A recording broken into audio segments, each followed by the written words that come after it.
তরফ থেকে সকলকে জয় প্রভু যিশু। প্রভু সুযোগ করে দিয়েছেন আপনাদের মাঝখানে আসার জন্য। এজন্য প্রভুকে ধন্যবাদ দিই যে তিনি সুযোগ করে দিয়েছেন, তখন আপনাদের মাঝখানে আসতে পেরেছি। আর এই সময় আমরা প্রভুর চরণতলে যাব। আমরা একটা অংশ বার করব, কলসীয় তার 3 অধ্যায়, এবং আমরা 5 থেকে 15 পদ পর্যন্ত পড়ব। কলসীয় তার 3 অধ্যায় 5 থেকে 15 পদ, যেটা আমরা পাবো নূতন নিয়মে 402 403 পদে আছে। আমরা নূতন নিয়মে 402 403 পদে আমরা বার করব। আর যখন আমরা বার করছি অংশটা, আসুন আমরা একটুখানি ঈশ্বরের সম্মুখে আমরা সমর্পিত হই। স্বর্গের মহান জীবিত মঙ্গলময় পিতা, প্রভুকে তোমার ধন্যবাদ করি, প্রশংসা কৃতজ্ঞতা জানাই এই সুন্দর দিনের জন্য। তুমি দেখতে দিয়েছো, অনুগ্রহ করেছো পিতা। যখন পিতা দুপুরবেলায় অত্যধিক গরম ছিল, কিন্তু গরমের পর সুন্দর আবহাওয়া দিয়েছ, তোমার সান্নিধ্যে তোমার চঞ্চল সুযোগ করে দিয়েছ, তোমার ধন্যবাদ করি। তুমি আমাদের মনকে প্রস্তুত করো পিতা, যেন বলার মাধ্যমে এবং শ্রবণ করা, তোমার বাক্য শ্রবণ করার মাধ্যমে আমরা যেন তোমার আশীর্বাদকে লাভ করি। ধন্যবাদ, প্রশংসা কৃতজ্ঞতা ডালিকে একমাত্র কুশাহত প্রভু যীশু খ্রিস্টের নামে চাইলাম, আমেন। আসুন আমরা বেশি দেরি করব না, আমি সকলের জন্য আমি পড়ে দিচ্ছি অংশটা। কলসীয় তার 3 অধ্যায় 5 থেকে 15 পদ। আমরা প্রথমে নিজের বাইবেলে দেখবো, যাদের কাছে বাইবেল আছে আমরা দেখবো, এবং যাদের কাছে বাইবেল নেই আমরা মন দিয়ে শুনবো। খুব গুরুত্বপূর্ণ বিষয়, এবং বাচ্চারা আমরা একটু করে শান্ত থাকবো। কলসীয় তার 3 অধ্যায় 5 থেকে। অতএব তোমরা পৃথিবীস্থ আপন আপন অঙ্গ সকল মৃত্যুসাৎ করো, যথা বেশ্যাগমন, অসুচিতা, মোহ, কুয়োবিলাস এবং লোভ, এ তো প্রতিমা পূজা। এই সকলের কারণ অবাধ্যতার সন্তানগণের প্রতি ঈশ্বরের ক্রোধ উপস্থিত হয়।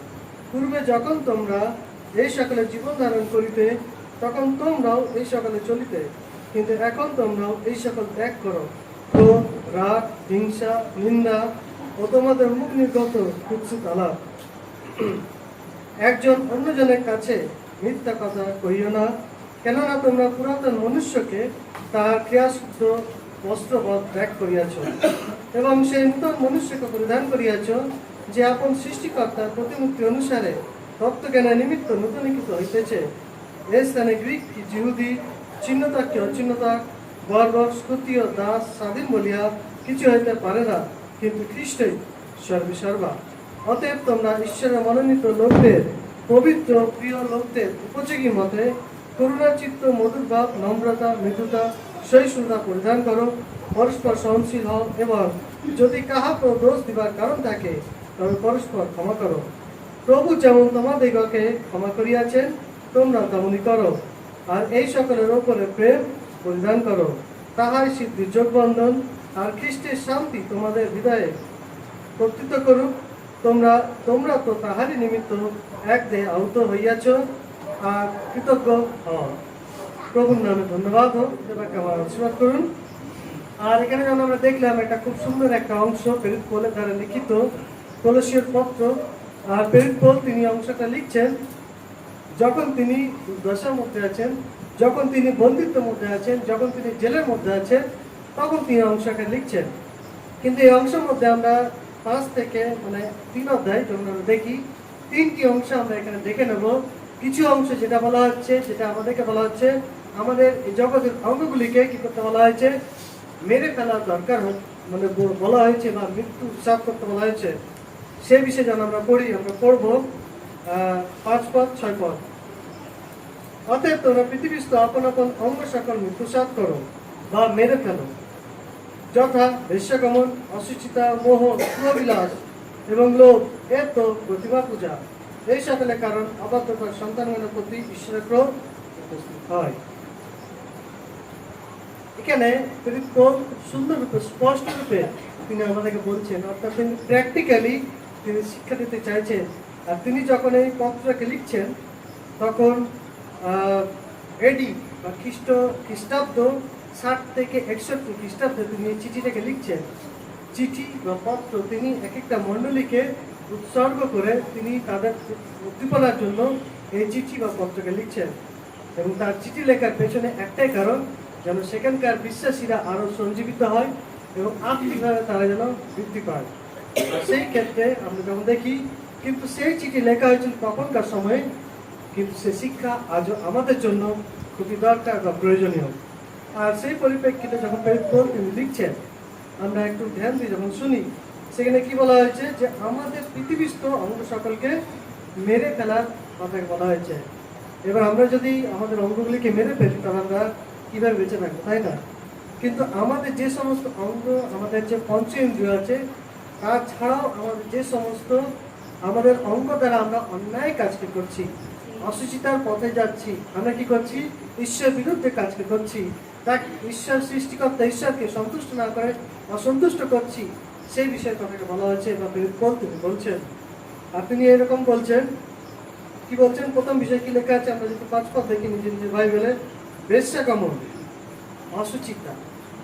এবার বেশ্যাগমন বলতে গেলে আপনাদের কাছে কোনো কিছু অনেকের কাছে অজানা নয়, প্রত্যেকে আমরা সকলেই জানি যে যে কেউ কি অন্যায়ভাবে কুপথে অর্থাৎ বেশ্যাদের কাছে যাওয়া এবং সেই মতভাবে জীবনকে যাপন করা, তাদের নিজেদের শারীরিক অভিলাষাকে পূর্ণ করা, সেটাই হচ্ছে বেশ্যাগমন। তারপরে হচ্ছে অসুচিতা। অনেকে আমরা বলি সাধারণত আমি জানি এখানে আমরা মিক্সড গ্যাদারিং না, কিন্তু আমরা সকলেই জানি যে রবিবার চার্চ হয় না, গির্জা হয়। আমরা কি করি? আমাদের পুরাতন খ্রিস্টান যাকে বলে থাকি, আমি এটাকে এরকম বলি কোটেশনে, পুরাতন খ্রিস্টান যারা, তারা আমরা বলি আচ্ছা চার্চ তো আছে, গির্জা তো আছে, যাবই তো। আগে কি করে নি? একটু সময় করে উঠবো, একটু দেরি করে উঠি, ব্রাশ করবো, তারপরে কি করব? নাকে মুছে কিছু বুঝে নিয়ে তারপরে চলে যাব পবিত্র বস্ত্র করে আমরা চলে যাব কোথায়? চার্চে। কোথায়? কি করতে? আমরা যাচ্ছি গির্জাতে কি করতে? ঈশ্বর আরাধনাকে করতে। কিন্তু পুরাতন খ্রিস্টান তাদের কাছে এটা হচ্ছে ভুল ধারণা। অবশ্যই আমরা যখন খ্রিস্টের কাছে যাব তার আগে আমাদের কি দরকার?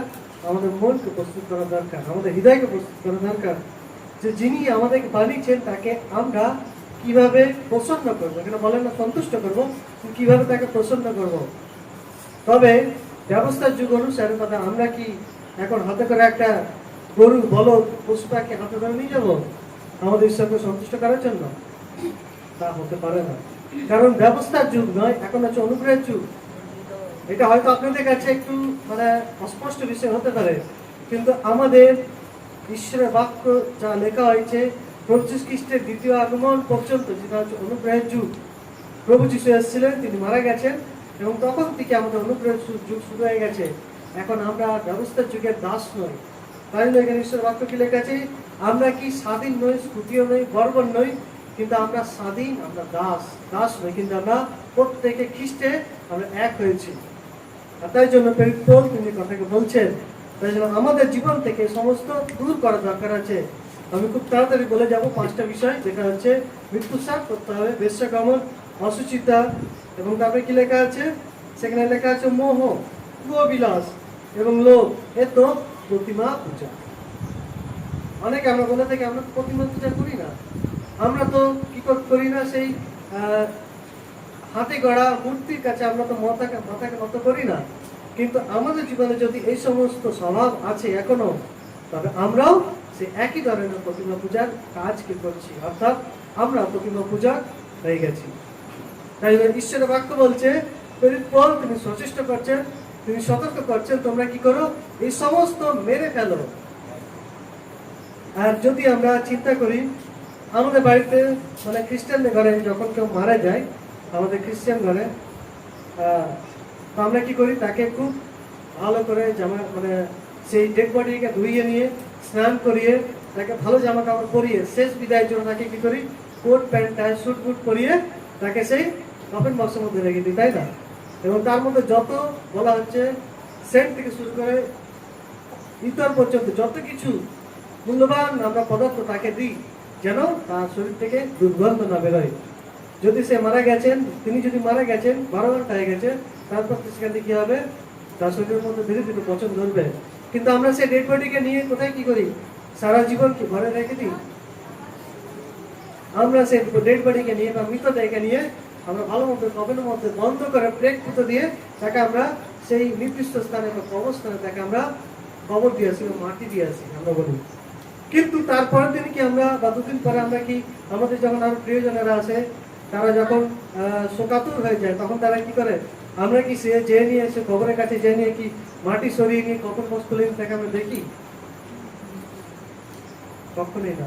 কারণ যিনি মারা গেছেন বা যে মরে গেছে সে মৃতদেহ, তার শরীরে পছন্দ রয়েছে, তবে তার শরীর থেকে যদি দুর্গন্ধ বেরোতে পারে, তবে এখানে ঈশ্বরের বাক্য যখন বলছে প্রেরিত তিনি বলছেন, তবে আমাদেরকে এই সমস্ত অঙ্গগুলিকে মেরে ফেলতে হবে, বা হিন্দিতে বলা হচ্ছে মার ডালনা হ্যাঁ, তাকে বলা হচ্ছে হিন্দিতে একটা সুন্দর কথা বলা হচ্ছে উসকো গাড় দেনা হ্যাঁ, অর্থাৎ আমাদের সেই পুরনো স্বভাবকে মেরে নিয়ে কবরের মধ্যে পুঁতে দিয়ে আসতে হবে। যদি আমরা না করছি তবে আমাদের জীবনে কি হবে? ঈশ্বরের ক্রোধ নেমে আসবে। প্রেরিত পৌল তিনি এই কথাকে বলছেন, ঈশ্বরের বাক্য এখানে লেখা আছে 6 পদে। আর তারপরে লেখা আছে কি, যে এই সকলের কারণ অবাধ্যতার সন্তানগণের প্রতি ঈশ্বরের ক্রোধ উপস্থিত হয়। যদি আমরাও আমাদের পুরনো পথ, পুরনো জীবন, পুরনো স্বভাব, পুরনো সঙ্গী, পুরনো বন্ধুত্ব থেকে ত্যাগ করে যদি আমরা প্রভুর পথে চলে আসছি, যদি আমরা তাদের সঙ্গে আবার মিশছি, আবার যদি আমরা সেই একই পুরনো কাজের সঙ্গে লিপ্ত হচ্ছি, তবে আমাদের স্বভাব কিরকম হবে? আমরা সে অবাধ্যতা সন্তানগণের মতো কাজকে করছি। আমরা অবাধ্য বা অ্যারোগেন্স মতো কাজ করছি। কিন্তু ঈশ্বরের বাক্য আবার কি লেখা আছে? এই সমস্তগুলিকে আমাদেরকে ত্যাগ করতে হবে। 5টা জিনিসকে ছুঁড়ে ফেলতে হবে, কবরস্থানে মাটি দিয়ে আসতে হবে।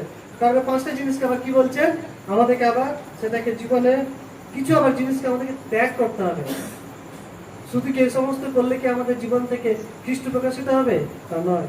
কিন্তু দেখুন ঈশ্বরের বাক্য কি বলছে, পরের পদ 7 পদ থেকে যখন আমরা পড়ি, সেখানে লেখা আছে কলসিয়া 3:7 পদ থেকে, পূর্বে যখন তোমরা এই সকালে জীবন ধারণ করিতে, তখন তোমরাও এই সকলে চলিতে, কিন্তু এখন তোমরাও এই সকল ত্যাগ করো।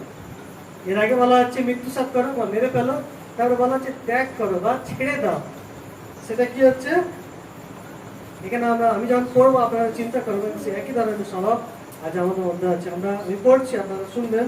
ক্রোধ, রাগ, হিংসা, নিন্দা, তোমাদের মুখ নির্গত তুলসী তালা, বা পাতি বাংলায় বলতে গেলে গালাগালি, তাই না?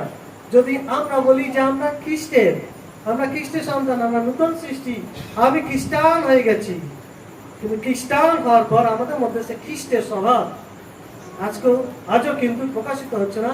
আমরা শুধু রেশন কার্ডে, আমি বলে থাকি রেশন কার্ডে আমি খ্রিস্টান, তখন আমি বলি না খ্রিস্টান, কিন্তু রেশন কার্ডে আমরা খ্রিস্টান। কিন্তু আদৌ কি আপনি জানি যে আমার নাম সে জীবন পুস্তকে লেখা আছে? এটা সে কেউ আপনাকে বলে দেবে না, কোনো পাস্টার, কোনো পুরোহিত, কিন্তু সেটা আপনার জীবন থেকে সেটা প্রকাশিত হবে, আপনার স্বভাবে তার সেটা দেখা যাবে। সেটা কি হচ্ছে? আপনার জীবনে তখন কি থাকবে না? প্রেরিত পৌল তিনি এরকম বলছেন, ক্রোধ না, কারোর প্রতি রাগ করা, প্রতিনিয়ত রাগ করা, সেই রাগকে পুষে দেওয়া, সেই রাগের প্রতি প্রতিশোধ নেওয়া, সেটাই হচ্ছে ক্রোধ। তারপরে কি লেখা আছে? তাই জন্য দুটো 5টা জিনিস আমার এখানে বলা হয়েছে, ক্রোধ, রাগ, হিংসা। এবার হিংসা কিভাবে আসে? সাধারণত আপনারা দেখবেন, আমরা সকলে দেখি, আমাদের ছোট ছোট বাচ্চারা কি করে খেলাধুলো করে একসঙ্গে, হঠাৎ করে কেউ কি করে, কোনো একটা বাচ্চা খেলতে গেলে কোনো জিনিস পাচ্ছে না, ফেলে দিল, একটু ধাক্কা মারলো, যেটা আমাকে দে, এটা আমার চাই, সে পুতুল হোক বা গাড়ি হোক, তারা সেটা চায়। আর যখনই তারা পায় না, সেটা কি হয়, সেটার দ্বারা তাদের কি ধীরে ধীরে তারা কি সে রাগের থেকে হিংসা, আর সে ছোট বাচ্চা ঝগড়ার থেকে বাড়িতে হিংসা আসে, আর সে হিংসার স্বভাবে তারা কি হয়, হিংসার প্রতিশোধ নেওয়ার জন্য সেটা প্রতিনিয়ত সে রাগকে পুষে রাখা, অন্যের প্রতিশোধ নেওয়া, সেটা হচ্ছে ঈশ্বর বিরুদ্ধ কাজ। কোন রাগকে পুষে দেওয়া বা সেটাকে বুকে রেখে চেপে রেখে দিয়ে তার প্রতিশোধ নেওয়া, সেটা হচ্ছে ঈশ্বর বিরুদ্ধ কাজ। সেটা প্রেরিত পৌল তিনি বলছেন আমরা সেটা করতে পারি না, কিন্তু আমাদেরকে সেটাকে ত্যাগ করতে হবে, ছেড়ে দিতে হবে আমাদের জীবন থেকে। এখানে আমরা দেখতে পাচ্ছি 5টা জিনিসের কথা বলা হচ্ছে, ক্রোধ, রাগ, হিংসা, নিন্দা, মুখ নির্গত তুলসী তালা। তারপরে লেখা আছে, তারপরে কি লেখা আছে? মিথ্যা। তারপরে একটু নিচে লেখা আছে মিথ্যা কথা। আজকে মিথ্যার জন্য অনেকে কি হচ্ছে, আমাদের দল থেকে ছেড়ে চলে যাচ্ছে। আজ মিথ্যার জন্য একই মিথ্যার কথা আমরা কোথায় পাই? আদি পুস্তকে, তাই না? সেই মিথ্যার রাজা সে লুসিফার কি বলেছিল? হাওয়াকে বলেছিল, তুমি তো একবার সে ফলের প্রতি সেই লোভদায়ক বা দৃষ্টির আকর্ষণকারী সে ফলের কাছাকাছি যাও, সে গাছের কাছে যাও, সেটা তুমি স্পর্শ করো, সেটাকে পারো এবং সেটাকে খাও। সে একদিন নয়, কিন্তু প্রতিনিয়ত বা বারবার তাকে লুসিফার বা শয়তান বা মিথ্যার রাজা সে কি করছিল? মিথ্যা কথা বলিয়ে ভোলানোর চেষ্টা করেছিল। কারণ তারা ছিল, আদম এবং হাওয়া ছিল ঈশ্বরের প্রতিমূর্তি, তারা পবিত্র। তাদেরকে যদি ভোলাতে পারে তাহলে আমাদেরকে ভোলানোর কোনো অসম্ভব ব্যাপার নয়। তাই জন্য আমাদের কি করতে হবে? আমাদেরকে কি করতে হবে? এ সমস্ত থেকে দূরে থাকতে হবে, আমাদেরকে জীবন থেকে ত্যাগ করতে হবে এবং আমাদের জীবন থেকে খ্রিস্টকে প্রকাশিত করতে হবে। আমি খুব তাড়াতাড়ি যাচ্ছি, কিন্তু এখানে একটা অংশ আমি না বলে পারছি না, নিন্দা। এখানে অনেক বয়স্করা আছেন, অনেকে কম বয়স্ক বাচ্চারা আছে, মধ্যবয়স্করা আছে। আমরা সকলে জানি, আমরা বলতে পারি যে নিন্দাটা কি। কোনো ব্যক্তি যদি এখানে না থাকে, তার বিষয়ে সেই অন্যায় কথাকে বলা, সেটাই হচ্ছে নিন্দা, নিন্দা করা বা নিন্দা। কিন্তু সেই নিন্দা এমনও যেন না হয় যেন সেই কোনো ঘরকে ভাঙার জন্য একটি মিথ্যা কথা এবং মিথ্যা বলে নিন্দা করা যথেষ্ট। তাই জন্য পৌল তিনি সচেষ্ট করছেন, সে একই ধরনের কথাকে তিনি কলসীয় মণ্ডলীকে চিঠি রূপে, তিনি পত্র রূপে তিনি লিখছেন এবং আমাদেরকে সেই একই ধরনের শিক্ষা আজ আমাদের কাছে এসছে যে আমাদের কি করতে হবে? রাগ, ক্রোধ, হিংসা, নিন্দা, মুখ নির্গত, কুৎসিত আলাপ বা গালাগালি এবং মিথ্যা কথাকে কি করতে হবে? ত্যাগ করতে হবে। অর্থাৎ প্রথমে আমরা দেখলাম 5টা জিনিস যেটাকে আমাদেরকে মৃত্যুসাত করতে হবে। সেটা কি হচ্ছে? বেশ্যাকামন। সেখানে দেখলাম 5টা জিনিস, আর এখানে আমরা দেখতে পাচ্ছি আবার 5টা জিনিস। তারপর আমরা দেখবো আরো 5টা জিনিস যেটাকে আমাদেরকে কি করতে হবে? পরিধান করতে হবে বা পড়তে হবে। যেমন আমরা জামা কাপড় পরি, কিছু কিছু জিনিস আমাদের ভালো অভ্যাসকে আমরা কি করি? প্র্যাকটিস করি, যাকে বলা আছে প্র্যাকটিস, ব্যবহারে নিয়ে আসি। সেরকম কিছু কিছু জিনিস আমাদেরকে ব্যবহারে নিয়ে আসতে হবে। সেটা কি? সেটা আমরা পড়বো 12 পদ থেকে 12 পদ 13 পদ। অতএব তোমরা ঈশ্বরের মনোনীত লোকদের, পবিত্র প্রিয় লোকদের উপযোগী মতে করুণা, চিত্ত, মধুর ভাব, নম্রতা, মৃদুতা, সহিষ্ণুতা পরিধান করো। আপনারা যদি গুনবেন, আমি বলছি, তা আপনারা দেখবেন এখানেও কিন্তু 5টা জিনিস আছে এবং 5টার পরে তারপর একটা এক্সট্রা করে দেওয়া আছে, সেটা হচ্ছে সহনশীল বা সহ্য করা। একটা মায়ের কাছে একটা বাচ্চাকে সহ্য করা বা একটা টিচারকে বাচ্চাদেরকে সহ্য করা স্কুলের মধ্যে সব থেকে বড় উদাহরণ। তার থেকে বড় উদাহরণ আমরা কেউ কাউকে পাই না। কিন্তু এই জগতে ছাড়াও আরেক ব্যক্তি ছিলেন, যিনি জগতে আসছিলেন, তার মধ্যে এই সমস্ত স্বভাব দেখতে পাওয়া গেছিল। কি ছিল? কি লেখা আছে? করুণার চিত্ত, যাকে বলা হচ্ছে দয়ার সাগর বলা হয়, যাকে বলা হয় কি? মধুর ভাব, যার মুখের থেকে কিছু মধুর ছড়ত বা তিনি কথা বলতেন মধুতার সঙ্গে, প্রেমের সঙ্গে তিনি কথাকে বলতেন। মধুর ভাব, নম্রতা এবং মৃদুতা এবং সহিষ্ণুতা তার মধ্যে, মানে যাকে বলা হচ্ছে ভরা ছিল তার জীবন থেকে। আর সেটা হচ্ছে কেউ নয়, প্রভু খ্রিস্ট। তাই জন্য এখানে বলা হচ্ছে এই সমস্ত কথাকে প্রভু খ্রিস্টের বিষয়ে বলা হচ্ছে। এবং আমরা যদি ছোট ছোট যিশু হতে চাই, যিশুর সন্তান হতে চাই, তাহলে আমাদেরকে সমস্ত কি করতে হবে? পরিধান করতে হবে এবং প্র্যাকটিস করতে হবে। কারণ আমরা চিন্তা করি, এখান থেকে যাওয়ার পর অনেক কথা তো শুনলাম, আমরা অনেক গান করলাম, ঈশ্বরের মহিমা করলাম, এবং যদি আমাদের কোনো বন্ধুর সঙ্গে দেখা হয়, রাস্তায় যেতে যদি তার সঙ্গে আমরা বলি, যদি অনেকদিন পর সুরময় এসছে না, এখানে গ্রামে সুরময় এসছে, সুরময় যদি আজকে যাই খারাপ হয়, তাকে আমার বন্ধুরা জিজ্ঞেস করে, তুই কেমন আছিস, অনেকদিন পরে দেখা, সে বলবে হ্যাঁ তাই। এবং তাকে যদি আবার অন্য কোনো বন্ধু হঠাৎ করে মানে গাড়ি নিয়ে এলো বা সাইকেল নিয়ে এলো, হঠাৎ করে যদি কোনো কুৎসিত আলাপ বা গালাগালিতে যদি কথা বলে, সে তবে কি করবে? তার মধ্যে যদি ধৈর্য না থাকে তবে সে রিপ্লাই দেবে, অর্থাৎ সে হয়তো একটা কথা বলে, সে দুটো কথা বলবে। কিন্তু যদি তার মধ্যে ধৈর্য আছে, ঈশ্বরের স্বভাব যদি তার মধ্যে আছে, তবে সে কি করবে? শুনেনি তাকে রিপ্লাই দিবে বা প্রত্যুত্তর করবে, তুই যা বলছিস ঠিক, আমি এখানে ছিলাম না, কিন্তু এটা আমাদের করা উচিত নয়। তাই জন্য এখানে দেখতে পাচ্ছি খুব সুন্দর কথা। কিন্তু মৃদুতার বিষয়ে বলতে গেলে পুরাতন নিয়মে একজন ব্যক্তির বিষয়ে আমরা পাই, তিনি কে, যিনি ইসরায়েল জাতিকে মিশর থেকে বার করে নিয়ে কনানে নিয়ে গেছিলেন। আর তিনি কে? তিনি হচ্ছেন মসিহ, মহান নেতা। আর সেই মসিহকে সর্বপ্রভু ঈশ্বর সাক্ষ্য দিচ্ছেন সব থেকে নম্র এবং মৃদুশীল ব্যক্তি রূপে তাকে মানে এই সাক্ষ্য সর্বপ্রভু ঈশ্বর দিচ্ছেন। কিন্তু যদি আপনি তার মিশর থেকে বার করার আগের জীবন থেকে যদি আরো তার পূর্বের 40টা বছর যদি দেখেন, যখন সে কোথায় ছিল? রাজপ্রাসাদে ছিল। ফরনের কন্যার পুত্ররূপে যখন ছিল, তখন তার স্বভাব দেখবেন, তখন তার জীবন দেখবেন। সে শিক্ষিত ছিল, সে রাজপুত্র ছিল, কিন্তু তার মধ্যে কিসের অভাব ছিল? নম্রতার অভাব ছিল। তার রাগ এত বেশি ছিল, সে রাগের চোটে আরেকজনকে তার নিজস্ব ভাইদের প্রতি সে দয়াকে দেখাতে চেয়ে অন্যকে সে হত্যা করেছিল।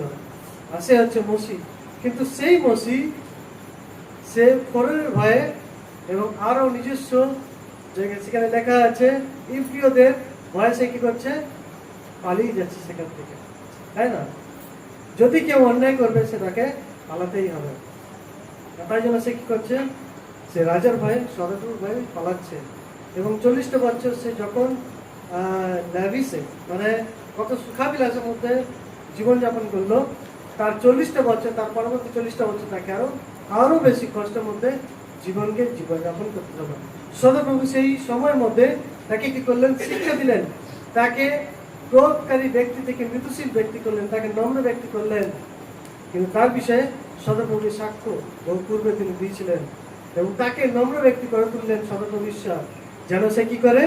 যেন সে ইসরায়েল জাতিকে সহ্য করতে পারে, তাদের সেই অ্যারোগেন্স বা অবাধ্যতা বা ঢিঠ জাতি, তাদের যে ঢিটামির জন্য তাদেরকে যেন সহ্য করতে পারে। তাই জন্য তার পূর্বে সদপ্রভু ঈশ্বর একজন নেতাকে তিনি তৈরি করছেন, আর তিনি হচ্ছেন সেই মসিহ। এবং আমরা চলে আসছি যখন আবার বাক্যের মধ্যে, সেই ব্যক্তির বিষয়ে সদপ্রভু এই সাক্ষ্য দিচ্ছেন সব থেকে নম্র ব্যক্তি। তাছাড়াও প্রভু যীশু খ্রিস্ট হচ্ছেন আমাদের সব থেকে সর্বশ্রেষ্ঠ উদাহরণ, প্রভু যীশু খ্রিস্ট। এবং আমি যদি পড়ি, এবং আমরা আগের পথ দেখবো, 13 পদ থেকে আমি পড়ছি, পরস্পর সহনশীল হও এবং যদি কাহাকে দোষ দিবার কারণ থাকে তবে পরস্পর ক্ষমা করো, তাই না? তাই জন্য এখানে দেখতে পাচ্ছি এক লাইনে নয়, পরের লাইনে লেখা আছে, পরের পদে সহনশীল হও বা সহ্য করতে শেখো। আর এটার বিষয় এরকম বলা হচ্ছে যে না, আমরা কেন সহ্যশীল হব? যেন অন্যকে কি করতে পারি? ক্ষমা করতে পারি। আর এই বিষয়ে ঈশ্বর বাক্য কি বলছে? যে ক্ষমা কে করতে পারেন? সদপ্রভু ঈশ্বর। তবে লেখা আছে তবে পরস্পর ক্ষমা করো, প্রভু যেমন তোমাদিগকে ক্ষমা করিয়াছেন তোমরাও তেমনই করো। আমাদের পিতা ঈশ্বর তিনি যখন আমাদের সমস্ত পাপ অপরাধকে ক্ষমা করেছেন, আমরা যেমন আমাদের কারদেরকে, প্রিয়জনদেরকে, আমাদের শত্রুদের প্রতি যেন কি করতে পারি? ক্ষমাকে দেখাতে পারি। যদি আমরা তাকে ভাই বলে, বোন বলে যদি গ্রহণ না করতে পারি, তাহলে তাকে আমরা ক্ষমা করতে পারবো না। তো প্রথমে আমাদের দরকার, আমাদের জীবনে ক্ষমা করার পূর্বে এই সমস্ত জিনিসকে ধাপে ধাপে দেওয়া আছে। প্রথমে কিন্তু মানে আগে কিন্তু দেয়া নেই যে ক্ষমা করো, কিন্তু লেখা আছে এই 15টা জিনিস পড়ার পর এখানে 16 নম্বরে এসছে ক্ষমা করো। আমরা যেন যতটুকু সহ্যশীল করে ক্ষমা করতে পারি বা ক্ষমা করতে শিখি। তারপরে কি লেখা আছে 14 পদে, এই সকলের উপরে প্রেম পরিধান করো, তাহাই সিদ্ধযোগ বন্ধন। আর প্রেম কে করতে পারে? যার মধ্যে প্রেম আছে। ক্ষমা কে করতে পারে? যে ক্ষমা পেয়েছে। আর কে ক্ষমা করতে পারে? যে ক্ষমা দিতে পারে, বা যারা ক্ষমাকারী ঈশ্বরের কাছ থেকে ক্ষমাকে পেয়েছে, সবাই সে অন্যকে ক্ষমা করতে পারে। যদি আমার অপরাধ ক্ষমা না হয়, তবে আমি অন্যের অপরাধকে কি করে ক্ষমা করতে পারি? তাহলে তিনি খুব সুন্দর রূপে সমস্ত কিছু করে, কিন্তু তিনি উদাহরণকে রাখছেন আমাদের সামনে, যেন আমরা কি করতে পারি? ক্ষমা করতে পারি বা ক্ষমা করতে শিখি। কিন্তু সমস্ত কিছু কিন্তু কোনো রাগের বংশ নয়, প্রতিশোধের বংশ নয়, মানে প্রতিশোধ নেওয়ার উপরে নয়, কিন্তু প্রেমের দ্বারা আমরা যেন তা করতে পারি। অর্থাৎ আজকে আমরা কি শিখলাম? 5টা জিনিস যেটা মেরে ফেলতে হবে। সেটা কি আছে? আমি আবার খুব জলদি রিভিশন দেবো। আর সেটা কি আছে? 5টা জিনিস কি আছে? বেশ্যাগমন, অসুচিতা, মোহ, ক্রোবিলাস, এই সকল তো প্রতিমা পূজার সঙ্গে, মোহ এবং ক্রোবিলাস এই সকল তো প্রতিমা পূজার সঙ্গে তুলনা করা হয়েছে। এটাকে কি করতে হবে? মেরে ফেলতে হবে। তবে কিছু জিনিস আছে যেটা আমাদের জীবন থেকে ত্যাগ করতে হবে বা ছাড়তে হবে আমাদের জীবনকে। সেটা কি আছে? ক্রোধ, রাগ, হিংসা, নিন্দা, মুখ নির্গত কুৎসিত আলাপ, আর কি হচ্ছে? মিথ্যা কথা বলা। এই সমস্ত আমাদের কি করতে হবে? ত্যাগ করতে হবে। তবে কি লেখা আছে? কিছু জিনিস আমাদেরকে পরিধান করতে হবে। আর সেটা কি হচ্ছে? মধুর ভাব, করুণা চিত্ত, মধুর ভাব, নম্রতা, মৃদুতা, সহিষ্ণুতা এবং পরস্পর ক্ষমা করতে যেন শিখি। এই সমস্ত বিষয় পৌল তিনি এই জন্য লিখছেন, তখনকার বিশ্বাসীদের তিনি লিখেছিলেন যেন তারা আরো যেন গড়ে ওঠে। এবং আজও একই ধরনের শিক্ষা আমাদের কাছে কেন আসছে, এই পত্রে কেন লেখা হয়েছে, বা আমরা বারবার কেন পত্র পাঠ করি, যেন আমাদের জীবনে সেই শিক্ষাকে আমরা অ্যাপ্লাই করতে পারি, বা সেই শিক্ষাকে যেন আমরা নিতে পারি, যেন আমরা আত্মিকভাবে ঈশ্বরের জন্য পবিত্র জীবনকে যাপন করতে পারি। এবং তারপরে আমরা যখন দেখি কি লেখা আছে, আমি বলেছিলাম 15 পদ পর্যন্ত পড়বো, কিন্তু 16 পদ 17 পদ আমরা পড়বো। আর সেটা কিসের জন্য আমরা করছি? এই সমস্ত ঘটনা এখানে লেখা আছে। খ্রিস্টের বাক্য প্রচলিত তোমাদের অন্তরে বাস করুক। তোমরা সমস্ত বিজ্ঞতায় গীত, স্তোত্র ও আত্মিক সংকীর্তন দ্বারা পরস্পর শিক্ষা চেতনা দান করো। অনুগ্রহে আপন অপর হৃদয়ে ঈশ্বরের উদ্দেশ্যে গান করো। আর বাক্যে কি কাজে যাহা কিছু করো সকলেই প্রভু যিশুর নামে করো, তাহার দ্বারা পিতা ঈশ্বরের ধন্যবাদ করিতে করিতে ইহা করো। তিনি আবার খুব সুন্দর রূপে তিনি আমাদের শিক্ষা দিচ্ছেন এবং বলছেন যেন আমরা এই সমস্ত কেন করব। এই সমস্ত করার উদ্দেশ্য একটাই, যেন আমরা কি করি, আমরা যে আজ এখানে এলাম, যে আমরা আজকে আমরা যে করলাম, গানকে করলাম, আমরা গীত গাইলাম, আমরা এমনকি মন্ডলের মধ্যে গীত পাঠ করি, আমরা কি স্তোত্র করি, আমরা প্রশংসা দিই, মহিমা করি, আত্মিক সংকীর্তন করছি, পরস্পর শিক্ষা দেওয়া, চেতনা দান করা, এই সমস্ত কি যেন আমরা কি ঈশ্বরের জন্য যেন পরস্পরকে গড়ে তুলতে পারি। অর্থাৎ যেমন আমি, আপনি, আমরা সকলে যেন ঈশ্বরের জন্য পবিত্র জীবনকে যাপন করতে পারি, এবং যাহা কিছু করো খ্রিস্টের নামে বা প্রভুর নামে করো। আর তাই জন্য এখানে আমরা যখনই আসবো, সহভাগিতাতে আসবো, ফেলোশিপে আসবো, তখন আমরা চিন্তা করবো এটা আমাদের দায়িত্ব, এটা আমাদের কর্তব্য। যেমন আমাদের কর্তব্য ঈশ্বরের গৃহে আসা, সেই সঙ্গে আমাদের দরকার বা কর্তব্য এটাই মুখ খুলে ঈশ্বরকে ধন্যবাদ দেওয়া, প্রশংসা করা। এবং আমরা যা কিছু করবো বিজ্ঞতার সঙ্গে ঈশ্বরের বাক্য শিক্ষা নেওয়া এবং দেওয়ার মাধ্যমে পরস্পরকে যেন আত্মিকভাবে গড়ে তুলতে পারি। পৌল শিক্ষা দিয়েছিলেন, আর সে একই ধরনের শিক্ষা আজ আমরা আপনাদের কাছে রেখে যাচ্ছি, এবং আপনাদের কাছে এক সচেষ্ট এবং সতর্কবাণী রেখে যাচ্ছি, আমরাও প্রভুর জন্য এরূপ জীবনকে যাপন করি। এবং এরকম কেন বলা হচ্ছে, আমি 5 পদ থেকে পড়েছিলাম, 4 পদ আমি পড়তে চাই। 3 পদ থেকে, কেন না তোমরা মরিয়াছ এবং তোমাদের জীবন খ্রিস্টের সহিত ঈশ্বরে যুক্ত হইয়াছে। আমাদের জীবন স্বরূপ খ্রিস্টে যখন প্রকাশিত হইবেন, তখন তোমরা তাহার সেই স্বপ্রতাপে প্রকাশিত হইবে। অর্থাৎ আমরা খ্রিস্টের সঙ্গে কি হয়েছি? যখন সংগঠিত হয়েছি, এক হয়েছি, আমরা খ্রিস্টের সঙ্গে আমরা কি হয়েছি? যেমন খ্রিস্ট তিনি মারা গেছেন, আমরা খ্রিস্টের জন্য আমাদের পুরনো সবার আমরা মারা গেছি। এবং যখন আমাদের খ্রিস্ট তিনি উত্থিত হচ্ছেন 3 দিনের পর কবর থেকে, আমরাও সে একই রকম ভাবে প্রভুর সঙ্গে নূতন সৃষ্টি হয়ে আমরা উঠেছি। আসুন আমরা প্রভুর জন্য এক হয়ে আমরা কি করি? পবিত্র জীবনকে যাপন করি। কিন্তু একটা পদ আমি পড়িনি, আর সেটা কি আছে? আর সেটা হচ্ছে মণ্ডলীর বিষয়ে। কিন্তু এটা কেন লেখা হয়েছে বা বলা হয়েছে 10 পদ থেকে, এবং সেই নূতন মনুষ্যকে পরিধান করো, যে আপনার সৃষ্টিকর্তা প্রতিমূর্তি অনুসারে তত্ত্বজ্ঞানের নিমিত্ত নূতনীকৃত হইতেছে। এখানে গ্রিক কি জিহুদি, চিহ্নতা কি অচিহ্নতা, বর্গ স্কুতীয়, দাস স্বাধীন বলিয়া কিছু হইতে পারে না, কিন্তু খ্রিস্টই সর্বা। আপনারা বলবেন আমাদের কাছে বর্বরও নেই, স্কুতীয় নেই, আমরা দাস বা স্বাধীন নেই, কিন্তু আমাদের কি আছে? একটা সমাজের মধ্যে একটা শ্রেণী বৈষম্য আছে, তাই না?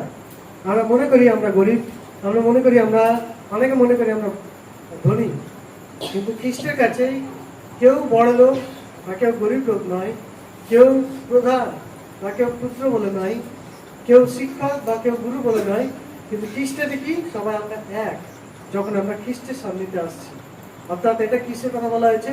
মন্ডলের মধ্যে বলা হচ্ছে, যখন সমস্ত পরজাতি থেকে যখন আমরা আসছি, একটা হচ্ছে বাঙালি, হিন্দুস্তানি, পাঞ্জাবি, বিহারি, যে কোনো ধর্মের হয় না কেন, আদিবাসী, এমনকি মালয়ালি, যে কোনো ধর্মের হয় না কেন, সবাই কিন্তু যখন আমরা আসছি, আমরা কি করছি? হয়তো বাংলা, নয়তো হিন্দি, আমরা কথাকে বলছি, কিন্তু আমাদের উদ্দেশ্য কি? যে খ্রিস্টের আরাধনাকে করা, যে খ্রিস্টকে মহিমা দেওয়া। আর তাই আসুন আমরা সেই মনোভাবকে নিয়ে আসবো না যে আমরা এখান থেকে আসছি বা আমরা এই জাতি থেকে আসছি, কিন্তু যখনই আমরা প্রভুর কাছে আসি, প্রভু তিনি দুহাত খুলে আমাদের সকলকে সাদরে আমন্ত্রণ জানাচ্ছেন। আমরা যদি তার নিমন্ত্রণকে পেয়ে যদি তার সান্নিধ্যে আসতে এসেছি, তবে আসুন আমরা তার সান্নিধ্যকে উপভোগ করি এবং তার হয়ে আমরা যেন পবিত্র জীবন যাপন করি, যেন প্রভু আমাদের জীবন থেকে প্রকাশিত হয় এবং প্রভু যেন গৌরবান্বিত হয়ে মনে করেন। প্রভুর নাম ধন্য হোক।